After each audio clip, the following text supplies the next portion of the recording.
And I will introduce the first speaker, Judith Simon. She's come from the IT University of Copenhagen, and she will be talking about big data and machine learning, reflections on trust, trustworthiness, and responsibility. So welcome to Judith, and thanks again for coming here. So this was the initial title of my talk, and then I figured in 30 minutes it's too much, so I will talk a bit more on big data, trust and trustworthiness, and machine learning and responsibility will be a bit more implicit, but I think you get where this is interlinking. So this is the outline of my talk. It's quite straightforward. Since it's the first talk, also I'll talk very briefly about how I approach big data and what I think it is, but very shortly. And in this is implicitly some ideas about machine learning, but not very explicit. And then I will focus on trust and trustworthiness, because there's often this request about more trust in all these processes. And I'm going to dissect this. And I should disclose, given the interdisciplinarity, that I'm approaching this from a philosophical perspective, and I hope this gets clearer in the talk. So I will start with an example which probably everybody knows, and I'll use it anyway, because it explains how I approach big data. Probably most of you have heard about this example from 2012, the Target case, where supposedly this father called Target and complained about advertisements for pregnancy-related products. And then this person from Target called back later to apologize for this advertisement sent wrongly. And then the father was rather quiet and said, "I have to apologize myself. There was a miscommunication in my family. The 16-year-old daughter is indeed pregnant." Okay, so this is in a nutshell the story. The reason I'm telling this story is because I want to explain why I think big data and machine learning, and it's not clear whether machine learning is actually involved here, so I'm talking broadly about big data. So what is the problem here, right? I mean, if you look at it from an ethical perspective, the first step that people often take is to say, well, it's an infringement of privacy, right? And then the question is, well, how is it? Is it illegitimate access to data, or is it rather informed consent because you use a payback card? So how can you address this actually? And my claim is that the invasion of privacy here was not due to the gathering of data per se, but due to the processing and the inferences made upon the data that has been gathered, right?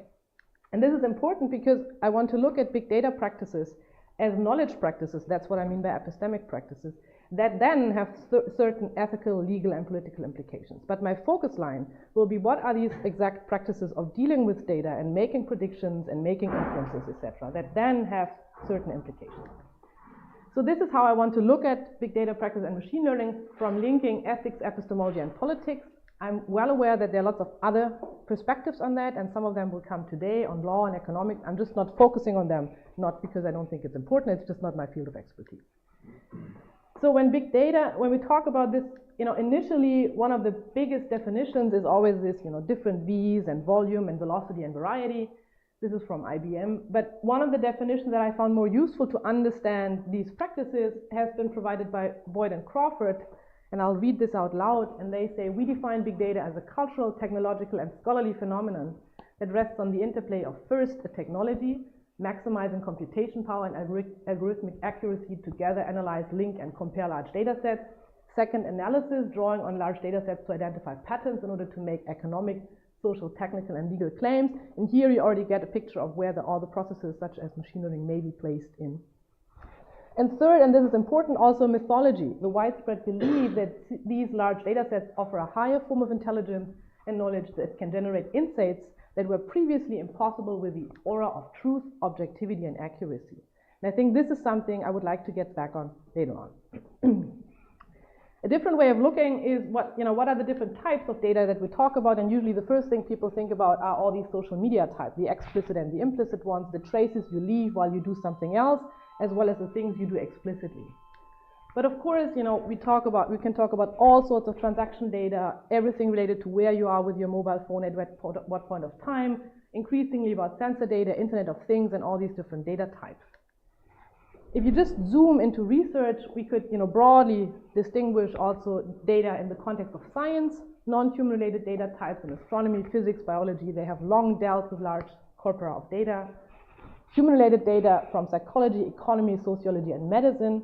And if you just zoom into medicine, it becomes obvious that whenever you zoom in, the data types get so diverse, right?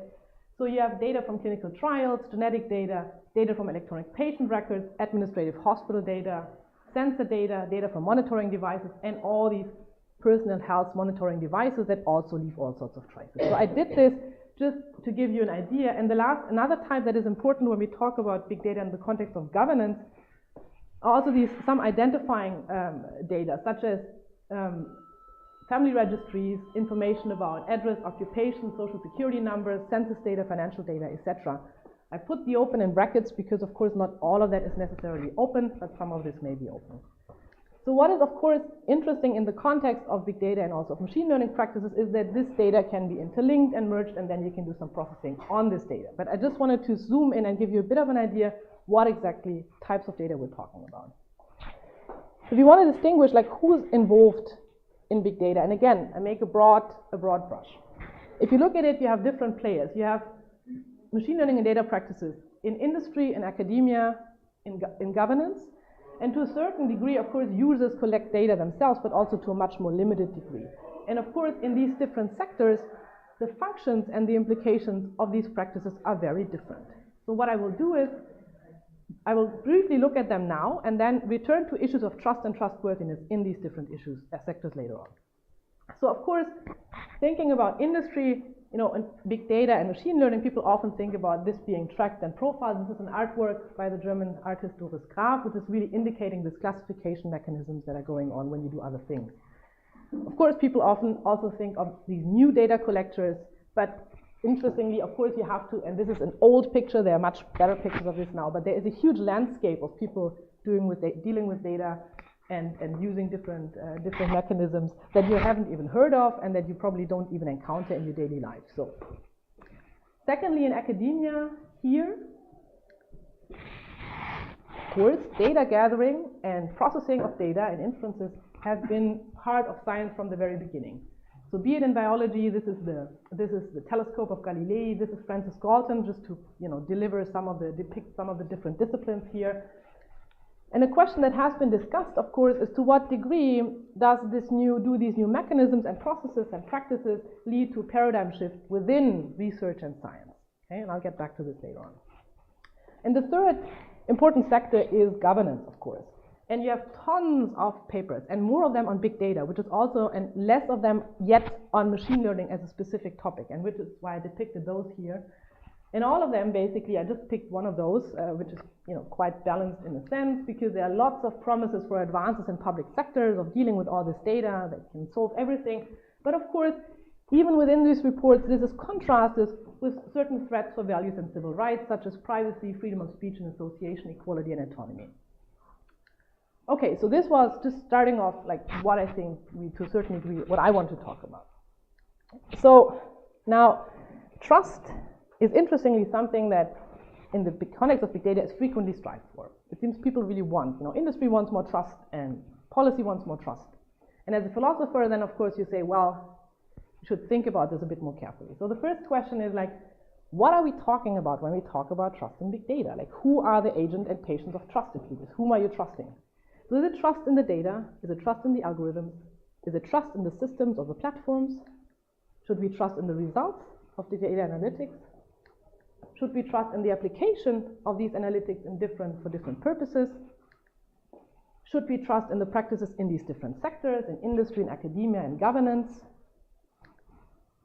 And should we trust the actors involved in these different processes? And then you may talk about the individual actors, the programmer, the analyst, the salesperson, the governor, the collective actors such as the companies, governments, administrations, and science. And finally, of course, and here we get to machine learning, the question of to what degree do we have non-human actors and what does agency mean in the technical context or not. And this is something hotly debated. I'm not going into it, but I'm just saying this is the last question. So this just spreading out, like if we talk about trust in that context, what do we mean? The second distinct feature of trust is that it's risky. By very definition, trust is something that is risky.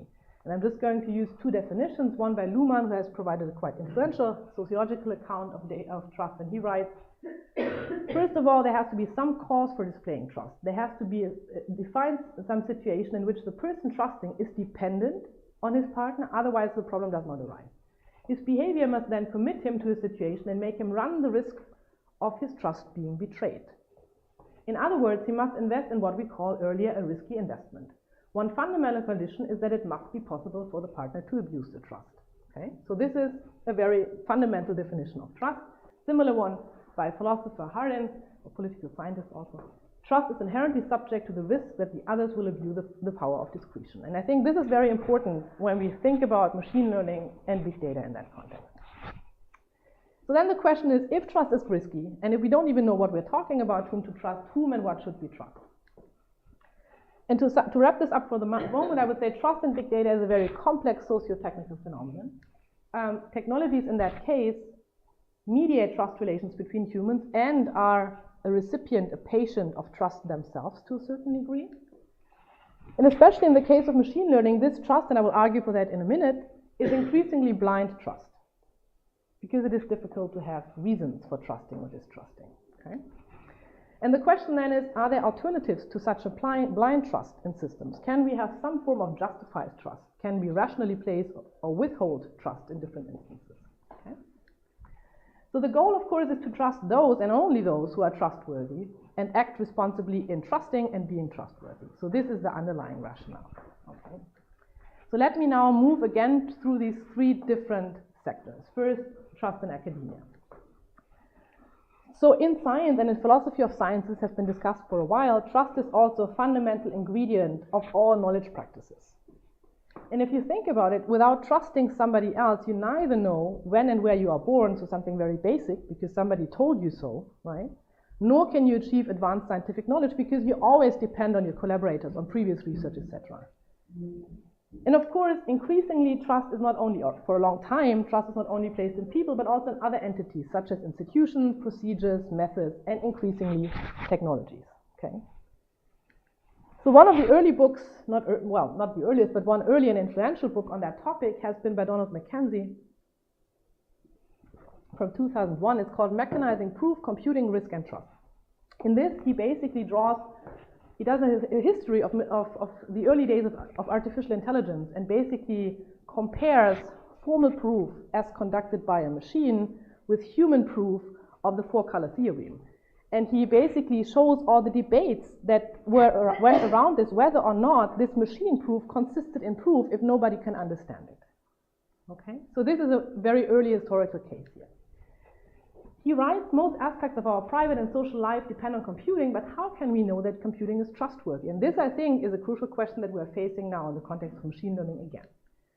So McKenzie, as I said, compares these different types of proofs and concludes, yes, the human community is now not the only trustworthy agent to which to turn. It has been joined by the machine. Modernity's trust in numbers can, it appears, lead back to a grounding not in trust in people, but trust in machines. Okay, so this is based on AI. Paul Humphreys, a philosopher of science, has made similar analysis for physics, so more of the natural sciences. What he writes in his book basically is that scientific knowledge is not limited to what human senses can provide. Senses, and we all know this, can be augmented by instruments and new forms of mathematics, such as simulation. The problem that he discerns is that many calculations in physics are too complex to be conducted by humans alone. They depend fundamentally on computing, right? But then we have the problem in science of epistemic opacity, that's how we call this. Namely, when a computational process is too fast for humans to understand and comprehend in detail, right, then we don't really know the premises of whether or not this consists in knowledge. So the question here is, where do we have to start trusting in the use of simulations and other complex mathematical models? And again, this is, of course, the same now in the context of machine learning, right? So where do we have to start trusting here in that context? And what I want to distinguish in that context in particular, and less in the physics case, are two different types of opacity. So what we talked about before is the epistemic opacity, this lack of understanding and lack of being able to follow what is actually going on. But what we have in many cases of big data and machine learning is also functional access. We don't even have access because the systems are proprietary. We don't have access to the data. So on top of this epistemic problem of intransparency or opacity, there is this next step that we can't even question in most cases because it is part of a closed system. So the question then remains, how can we have in that context rational trust instead of blind trust, and how can we signal and detect trustworthiness in given these premises? Right?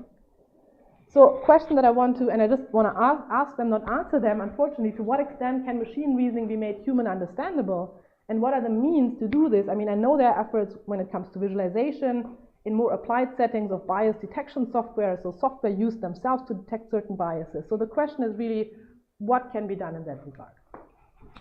So let's move away from research and go into industry, where the problem is even bigger, of course. So there is a pervasiveness of data analytics and machine learning, of course, as well now, in many private sectors. So the question here again, in the first place, is do we actually trust in commercial data analytics? Is trust even a good notion of grasping what we're doing here? Because as we saw before, trust involves vulnerability, risk, uncertainty, and opacity, and I think this is true in that context. But trusting also involves having a choice. And I think this is something, I'm not going to go into that, but something very interesting to debate, to what extent we actually have choice and whether this is actually trust or being forced to do something. So the question then again here is, how can we assess the trustworthiness of data practices in this economic context? And I think again we have, of course, the need for a sound epistemological analysis. We need to understand the quality of the data, training data, the algorithms, the predictions, and all the steps that are made in there. And even if we have access to that and could understand it basically epistemically and have functional access, we still have not resolved any of the ethical issues related to discrimination, privacy, freedom, and autonomy. Like even with the soundest tools, this is not yet resolved. And I think what is important in this economic context is the economic framing of all of these practices, right? I mean, if data is a currency, if the business models are built upon data being the currency, and if price discrimination is what it is aimed for, then it is of course also, quite critical to ask how trustworthiness even in principle can be achieved if it runs counter the economic incentives of the company. Let's move to the last one, trust and governance. As I said, lots of players are interested in doing this, and I think it's important to understand that statistics as a tool for governance has a very long history. And you can argue that big data is merely a continuation of this trust in numbers in politics, and that's something also argued by Porter in a different context. The pictures here are meant to indicate that churches have been the first data gatherers to a certain degree, right, of their population, if you wish. And then the state also has been very fundamental actor in data gathering, and this is a Hollerith machine indicating that technology development, of course, always played a huge role in the development of these data analytic mechanisms. So the term statistics has been used to describe the systematic collection of demographic and economics data by the state since the 18th century. So the very origin of the notion of statistics is tied to state making. And this has been analyzed quite nicely in a book by Alain Desrosiers, The Politics of Large Numbers, in which he compares the history of statistics in England, France, and Germany, very different traditions originally. And he writes, as the etymology of the word shows, statistics is connected with the construction of the state, with its unification and administration. And he continues, the need to know a nation in order to govern it led to the organization of official bureaus of statistics. So what this shows is that you can read the history of statistics as a history of data gathering and data processing, right? And of course, this relates to this in a very specific sense to this link between knowledge and power, if you wish. So what does it mean for big data, right? I mean, big data and machine learning are increasing, especially big data for now, considered to be a trustworthy, or at least they are a trusted tool for evidence, so-called evidence-based policymaking in different contexts. Yet, if we think about it again in terms of trust and trustworthiness, to be trusted, they must demonstrate trustworthiness, particularly in the context of public governance. Once more, we have this epistemic, the knowledge dimension. We need to understand the quality of the knowledge claims based upon data analytics and data practices. And that is difficult, as we've seen before, due to these two types of opacity, the functional, the lack of access, and the, in principle, understandability of these practices for experts, but even more so for lay people, right? The ethical dimension, again, we'll talk about this probably today a lot more, is completely not, must be resolved as well. It's not even addressed when we talk about the epistemology. And finally, and that is crucial about the political sector, even if all of that was entirely trustworthy, the utilization of big data can still be controversial. Why? Because in the political context, knowledge has an instrumental role, right? It's not a value per se. It is used for specific purposes, whether we like it or not, but it's not like, politics in principle doesn't care about generating truth. It is using facts or knowledge for specific purposes. And I mean, not only now, but for a longest period, we have a lot of contested debates about the role and relevance of expert knowledge and scientific advice. There used to be a very strict discrepancy between science providing advice, but policymakers deciding, and they may ignore the advice or not, but this is a separate social sphere. So let me end with a conclusion. So this is my last slide. So my claim would be that for big data and machine learning, trust is often strived for, but trustworthiness should rather be of central concern. However, the barriers to trustworthiness are really manifold. There are functional epistemic opacity, especially regarding machine learning, but not only regarding machine learning. We have the economic framing in many contexts which incentivizes or which may incentivize untrustworthy business practices. We have a potential of misusing opaque statistical reasoning for political action, right? I mean, it's easy to say the numbers said so, it was not my political choice, but you know, what the heck can I do? I'm not saying this is necessarily happening, I'm just saying this is possible, okay? And then the question is, how can we actually support trustworthiness in data practices and enable this, what I think necessary epistemic, ethical, and political assessment? And I think here, and I hope we learn more about this today, there will be different pillars, what I think should be a governance for big data and machine learning. And this will, you know, of course, have some legal components. That's why I have hard law in there, but that can only solve certain aspects of it. There may be some codes of conduct, some soft law solutions on top of that. I think we also need to think about governance by design. To what extent can we already inscribe certain values into the technology design itself? And privacy by design is just one example, but there may be tons of other ways of already designing the technology in a way that adheres to certain standards we may want to set up. And you know, being open and transparent to inspection in principle would be just the most straightforward here. And finally, education is an important point, but it is not the only point that is important, because what I don't want to end with is the idea that you put all the burden on the back of the users to just inform themselves and be educated about what's happening. So this is one central pillar, but certainly not the only one. And with that, I'm at the end of my talk.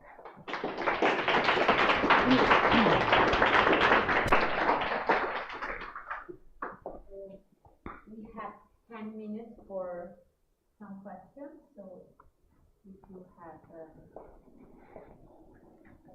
maybe I can just start with a quick question. Well, it's kind of a comment, by the way. Nowadays, as you probably know, in machine learning, there is this big thing which is called deep learning.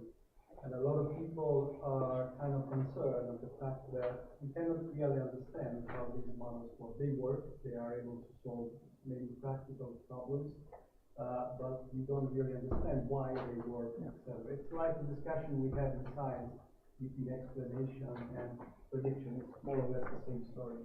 And so in the machine learning community, there are people who think that we have to care about interpretability of models.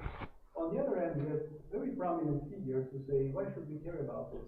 After all, every time we use our brain, we don't understand how it works, and so still we trust it.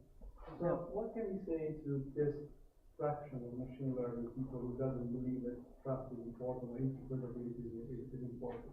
Yeah, I mean, I agree to the point entirely that, of course, you know, our mental processes are intransparent in themselves, right? So, I mean, you know, making the claim that, you know, everything that is not in the machine is so transparent would be entirely false.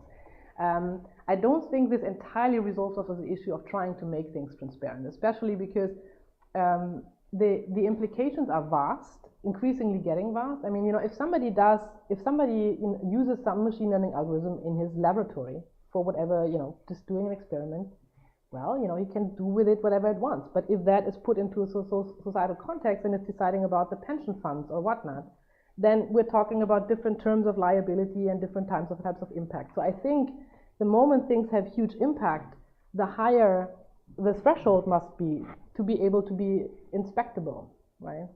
So that would be, I think, my request. So of course, you know, making the argument that other things are not transparent either doesn't resolve the entire issue, right? I think maybe transparency, I mean, I use the word opacity also to avoid a bit the talk about transparency, that was on purpose, because I think transparency is a too high goal, but I think opacity nonetheless is a problem, right? I mean, yeah. Am I, okay, okay, 1, 2, 3, 4, yes. Yeah. Okay, so thank you very much for the talk.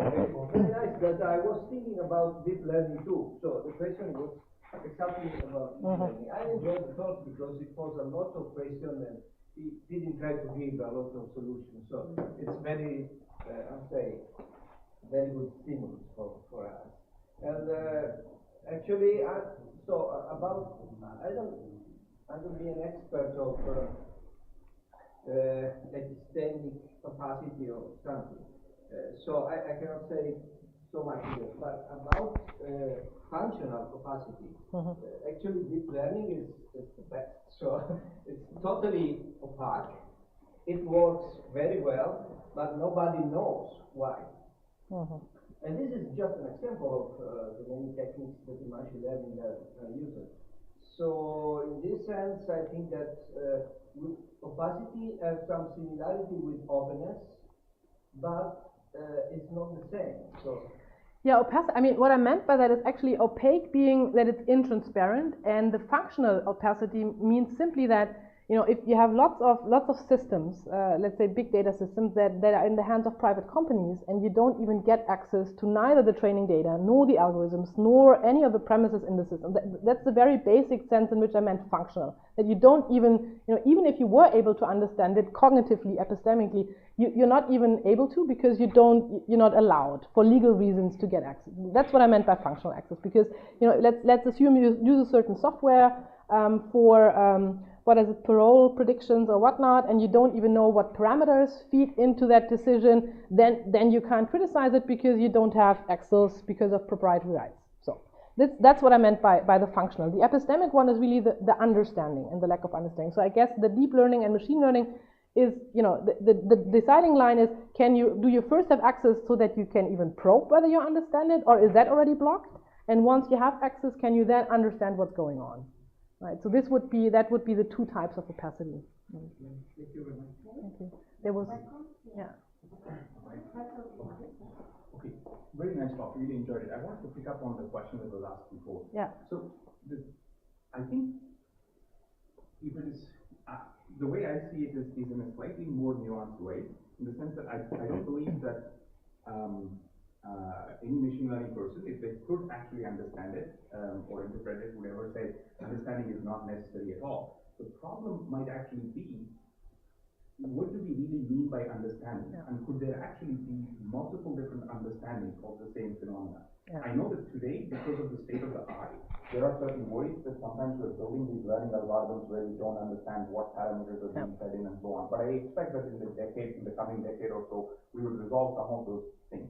But consider, for instance, quantum mechanics and the behavior of subatomic particles, right? That's a classic case where we know we have extremely good predictive models. Yeah. People have spent decades trying to understand them, and there's multiple different interpretations of them. And even today, even the experts in the field cannot come to an agreement on what is the way to understand the behavior of those things.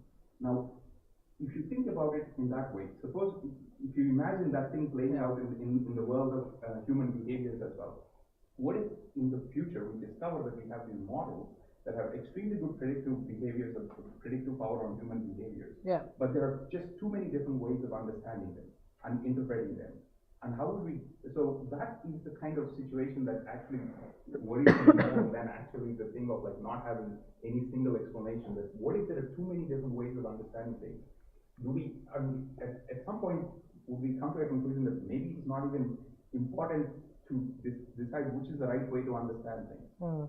I don't know if it's making sense. No, I mean, you know, from a philosophy of science perspective, this makes a lot of sense, right? I mean, so that you have really this question of what does it mean to understand something, and how, you know, and we had really the comparisons, you know, there are often this comparisons to quantum physics and to, but the question, I think the difference, I mean, I had the same question literally 2 weeks ago, and I think the difference between quantum mechanics and machine learning and big data is the way it is used and instrumentalized in different societal sectors, which makes the epistemic, the underlying philosophy of science and epistemic question not easier to solve. It may be as difficult as the one for quantum physics, and there may be a solution, but in the meanwhile, we need to understand it to a certain degree if it is already put in practice. So if we had a memorandum and I would say, well, let's wait until we figure it out, and it may take us 50 years, and then we have Higgs boson, and then, the Higgs boson of deep learning, and then we know everything. But the point is we don't, right? I mean, so things are put in practice, and I think that the functional opacity is something more easy to target, right? I mean, that's the quick one, but it's a necessary prerequisite that in order to have the epistemic assessment. And I think, that there need not be, I think, as in many scientific contexts, an entire understanding of all the processes. But what we at the very least need is a way of being able to inspect and being able to reject and maybe provide different alternatives, or maybe to tweak the system in order to see what would happen if we do it differently. This is all precluded the moment you have the functional opacity. So, and I think what you do in physics is you play around with these different explanations. But this is that's why I try to the epistemic one may not be solved, but I think it is important to think about them separately. I think there was somebody in the back first, on the left or something. I just stick to the. And here are so maybe you. Yes, and somebody here as well. Okay. Yeah. Well, very short. When we speak of big data, we speak of complex systems with many parts. Yeah. While in computer science, often more than on graph, we focus on the chain of graph, and especially we focus on where the chain of graph could be broken. Yeah. From the viewpoint of logical science, do you think that this notion, the chain of graph, can be useful if used? Yeah, I mean, I work a bit with people in AI, and we work together on trust propagation to a certain degree. So that would be it, right? I mean, to a certain degree, this is what you exploit in reputation metric. I mean, and in a sense, right? I mean, this is sort of like if you trust A and A trusts B, then you trust to a certain degree, and all these things. And I think, yeah, of course, this can be useful. It could be. I mean, a way of using this trust is to have sort of like, let's say, institutions who vouch for the trustworthiness of practices. So you trust them because they are let's say independent and capable of doing something, and then they are inspecting. Because we will never have a direct assessment of trustworthiness of every user. So we may have these intermediaries, and then you would have these chains of trust to a certain degree. So they can be positively exploited, of course. Yes. So nearly all the machine learning that we actually use in the world is we call it supervised learning. Yeah. We collect a giant offline data set, and we try to predict some quantity of interest given some available features. And nearly all applications of machine learning in the world are something very different, which is we try to take some action based on the patterns that are learned. But this is something that the algorithm doesn't tell us to do. The algorithm doesn't know what an action is, and it doesn't care. Yeah. So I guess. I think there's one common phenomenon I wanted to comment on that very often the troubling aspect of the system is actually the human decision of what's the decision theory that we put in place. And I think often things like whether we use a neural network or a linear model can be a red herring. We say, what does each parameter mean? But truthfully, linear models can be uninterpretable too, right? If I change one basis function, I could shift all the way from the model. We pretend they don't have covariate effects, but they do. But really what's happening, I think very often, the troubling aspects can be we take a model and we decide to make recommendations. And now we're choosing that people see certain things that are popular and hide certain things become obscure that are not. And it's something that we have direct control over because we put the decision theory in place. And I guess there's a big question within these. To what extent are we sometimes maybe focusing on the wrong thing, like over-obsessing on models and not looking at the sort of very directly analyzable ways that they're being used, like to construct a newsfeed or to give product recommendations? Yeah, I mean, I'm entirely in line. I don't think this is contradicting anything of what I said in a sense. I mean, I'm just saying that epistemic opacity is an additional problem, right? I'm not saying it's the biggest or the only one, clearly. I mean, that's why I think I've been stressing very explicitly that, this is all tricky because it is used in a social context, right? And not because it is happening in the laboratory. So I'm entirely on your side. I just don't think it's either this way, it's either looking there or looking there. I think we need to look at all of these premises. But otherwise, I'm entirely in line, yes, of course. Last question. Nothing, Christian, can set the scene for this. The quantum is one place where we don't, epistemic capacity is an interesting space. But also toxicology, and I think toxicology is more related to what you said about being used by society. So we don't look at synergistic effects between chemicals because it's really hard institutionally to pay to do that and to do it with the methods we have. Now, thinking about what kind of trust we might trust, or what kind of interpretability we might trust, what do you think are the conditions for building up an institutional understanding of, no, we think that's the right type of interpretability, we could go with that in an institutional setting? Yeah. Environmental fields have this, and we have data toxicology building up institutions that say that's safe, that's not. Yeah. In this field, what do you think are the kind of conditions for? Tricky question, but I think the reference to toxicology is a good one, because especially, I mean, all these institutions of risk assessment that you have on national and international levels, for medical purposes, but also I just know the German institutions have evolved in particular in order to give advice and to draw a line for policymakers about what is safe and what is not safe.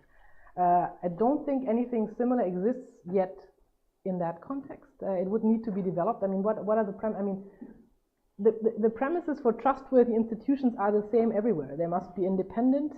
However can you achieve that? They must have the competence in order to assess what's going on, right? I mean, they must be politically installed. I'm not sure this is being helpful, but I think the problem with many of these agencies that are assessing things is that they are understaffed and don't have the capabilities of really. I mean, first, again, the understanding is crucial, right?